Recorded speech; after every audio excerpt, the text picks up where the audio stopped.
Hi అందరికీ. ఈరోజైతే మేము సత్యనారాయణ వ్రతం అయితే జరుపుకుంటున్నాం. నేను మా పిన్ని కలిపి అయితే ఇక పీటకైతే బుట్లు పెట్టడం అయితే స్టార్ట్ చేసినాం. మా బాబాయ్ వాళ్ళేమో బంతిపూలు ఇట్లా అన్నీ గుచ్చుతారు. మేమైతే ఇవన్నీ పెట్టడం అయితే మొదలు పెట్టినాం. సగం అయితే అయిపోయింది. నేను మా పిన్ని అయితే పెడుతున్నాం. వ్రతం అయితే మంచిగా ఉంటుంది చూడండి. నేనైతే అంత వీడియోనైతే తీసిన చూడండి, ఎట్లుంటుందో కామెంట్ చేయండి. నచ్చితే మన ఛానల్ని అయితే సబ్స్క్రైబ్ చేసుకోవడం మర్చిపోకండి.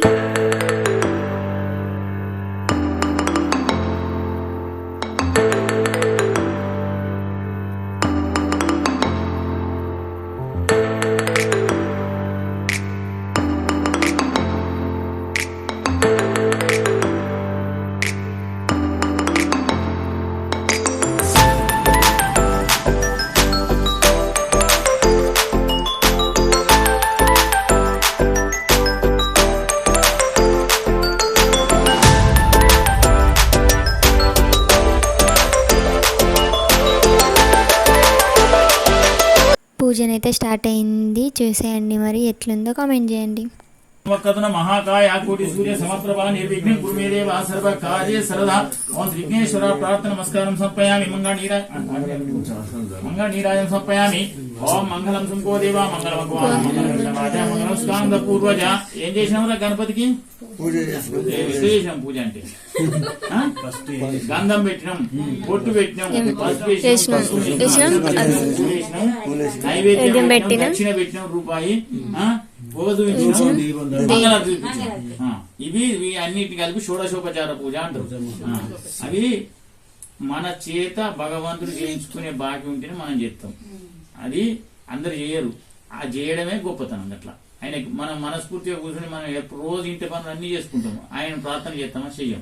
ఇవాళ మనం చేద్దామని నిశ్చయం చేసుకుని కూర్చున్నాం కాబట్టి దీన్నే ఒక్కొక్కటి ఓం జప కుసుమ సంకాశం కాశ్యపేయం మహాదిత్యం తమోం దివాకరం ఓం సూర్య కాశ్యపశ గోత్రం ప్రభు సంవత్సరే మాఘమాసే శుక్లపక్షే సప్తమ్యాం భానువాసరే అశ్విని నక్షత్ర జాతస్మ రాష్ట్రాధిపతి కిరీటీనం సుఖాసీన పత్ని పుత్ర వర్షమంత్ర గృహమండల అస్మిన్ అంతకరణ వర్తులాకార మండల స్థాపిక స్వర్ణ ప్రతిమ రూపేణ సూర్యగ్రహం ఆవాయామి పూజయామి. దండం పెట్టుండి స్వామికి, సూర్యదేవునికి. ओम शंखचक्र धारणः बाहून् पूजयामि. ओम खम्बु कंठाय नमः कंठं पूजयामि. ओम पूर्णेन्द्र विभक्ताय नमः कंठं पूजयामि. ओम वासाग्निवाय नमः नासिकं पूजयामि. ओम सूर्य चंद्राग्निधारिणे नमः नेत्रं पूजयामि. ओम सहस्रशीर्षे नमः शिरः पूजयामि. ओम सत्यनारायण सर्वाणि अंगानि पूजयामि.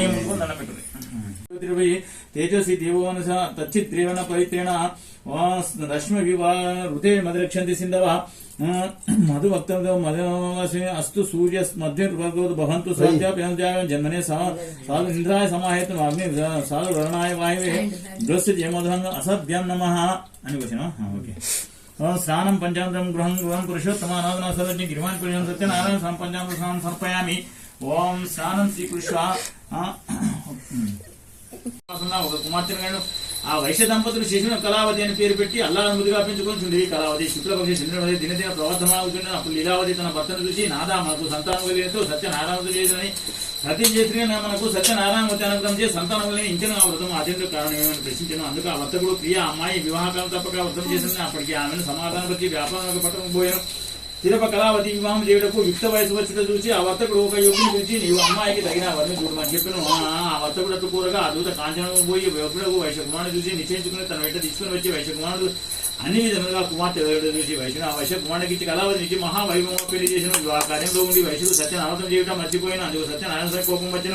తర్వాత కొంతకాలం వైశ్యుడు అల్లుడు కూడా వర్తకు మనకు బయలుదేరి సముద్ర తీరం రత్నస్థానపురం వెళ్ళేవాడని వైశ్యుడు ఆ విధంగా వర్తకునికి అల్లుడికి వెంట పెట్టుకుని చింతగీత మహారథంలో పోయిన.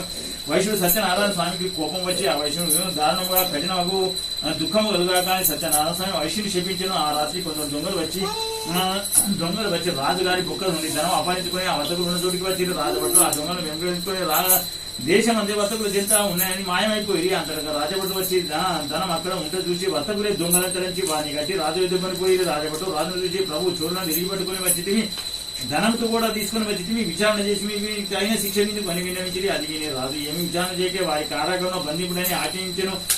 వైశ్యుల కారాగృహంలో వేసి సత్యనారాయణ స్వామి యొక్క మాయ వల్ల వారు ఎన్ని విధంగా ప్రార్థించినా వారి మాటలు ఎవ్వరు అక్కడ ఉండి వినలేకపోయి. అంతేగాక చంద్రకేతు మహారాజు వైశ్యుల ధనమంతయు తన ఆధీనం గావించుకొని బొక్కలను చేపించుకొని ఆ శాపం వల్ల ఆ వర్తకుని యొక్క భార్య కుమార్తె దుఃఖం పాలైన ఇంటున్న ద్రవ్యమంతా ఈ వస్తువులు చోరులు అపహరించకపోయి ఆ వైశ్య కుమార్తె కళావతికి రోగం వచ్చిన మనో విచారమానికం ఓడిందంటే తిండి లేక లీలావతి ఆమె కూతురు ఇంటికి వచ్చి బిచ్చమెత్తుకుంటుండే అటు తల్లి కూతురు ఇద్దరు ఎత్తుకొంచు బిచ్చమెత్తుకొంచు ఇల్లు తిరుగుతుంది. ఒకనాడు కళావతి ఆకలితో ఉండి బ్రాహ్మణ ఇల్లు చేరుకున్న ఆ బ్రాహ్మణ గృహం నందే సత్యనారాయణ జరుగుతుండగా చూసి కళావతి ఆ వ్రతం పూర్తయిన అక్కడనే ఉండి ఆ కథను విని ఆమె ప్రసాదం కూడా స్వీకరించి రాత్రి పొద్దుపోయిన తర్వాత ఇంటికి వెళ్ళిపోగా అమ్మాయి ఇంతవరకు ఏమి చేసింది నీవు అడగా కళావతి వెంటనే అమ్మ ఆ బ్రాహ్మణ గృహం సత్యనారాయణ చేస్తుండగా అక్కడ ఉండి వ్రతము చూసి కథ విని సత్యనారాయణ స్వామి ప్రసాదం తీసుకొని వచ్చిందని చెప్పిన ఆ మాటలు విని ఆ తల్లి సత్యనారాయణ చేయాలని నిశ్చయించుకున్నాను.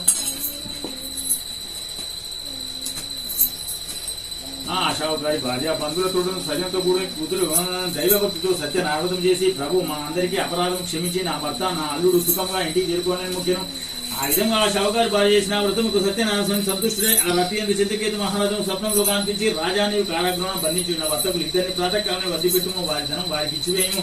ఆ విధంగా నిన్ను రాజ్యమును పుత్రులతో సకల ఈశ్వరులతో సర్వనాశనం చేసిన చెప్పిన అంతర్ధానమైన అంతర సూర్యోదయం వెంటనే రాజు మంత్రిని పురోహితుని విరామించి సభ చేసి రాత్రి తనకు వచ్చిన కళాంతరి సభలోని వారికి చెప్పిన వైశ్యులు వెంటనే విడిచిపెట్టు అది పుట్లకు ఆజ్ఞాపించిన బడులు పోయి వైశ్యుల కారాగారం విముక్తి చేసి రాజభట్టుకొని పోయి ఆ వైశ్యులు రాజ్యసభ తీసుకుని రాగా అక్కడ రాజ్యసభకు సభలో వారికి వినయపూర్వకం నమస్కరించి ఇంకా రాజు ఎట్టి శిక్షించున్నాను భయంతో గడగడవనుకుంటాను. అప్పుడు ఆ రాజు ఆ వైశ్యుని చూసి దైవ విధి వలన మీకు ఇటు కష్టం సంభవించను ఇటు మీకు భయం లేదని చెప్పి బంధవిక్రమ చేసి క్షీరకర్మాలు చేయించి విలువైన వస్త్రం ఇచ్చి అలంకారం ఇచ్చి సంతోషపరిచాను. మరియు రాజు వారిని అనేక విధంగా గౌరవించి బహుధాన్యంతో కొనియాడి తన స్వాధీనం చేసుకున్న ధనంకు రెట్టింపు ధనం ఇచ్చి పంపాను. అప్పుడు చంద్రకేతు మహారాజు వారిని చూసి అయ్యా మీకు సుఖంగా ఇంటికి ఉండు అని చెప్పి పంపివేసిన ఆవేశంలో రాజును ఒప్పించి అనేక విధంగా కొనియాడి వెళ్ళిపోయిన ఇతి తృతీయోధ్యాయ రేవాకాండే రమా సత్యనారాయణ స్వామికి